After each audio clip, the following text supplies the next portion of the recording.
نبدأ منو حاب يبدأ؟ بالأكبر سنا. تفضل قول. طيب طبعا تفضل والله. بنتمشي من أكبر.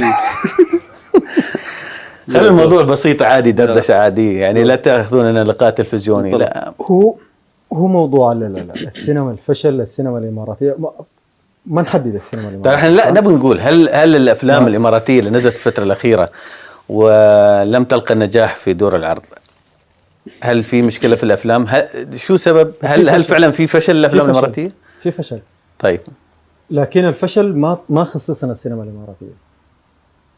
حتى لو كانت هي سينما ثانية بيكون في فشل، لأنه في عوامل للفشل. العوامل بتاعت الفشل السينما صناعة زيها زي صناعة السيارات، صناعة الهواتف، صناعة المشروبات الغازية، أي حاجة. أنت ما لم تصنع حاجة مرغوبة عند الجمهور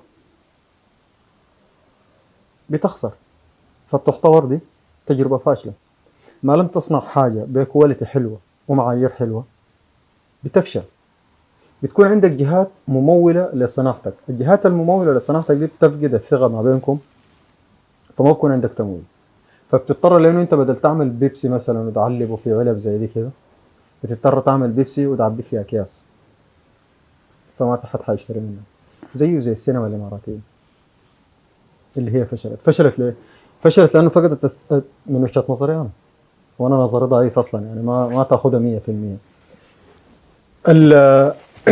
الصناعة كصناعة استسهلت بمعنى مين موجود من الشباب حوالينا نجيبه، مين نعمل، مين كذا، نكتب السيناريو. ممكن يكون في خلل في السيناريو، في مشكلة في السيناريو.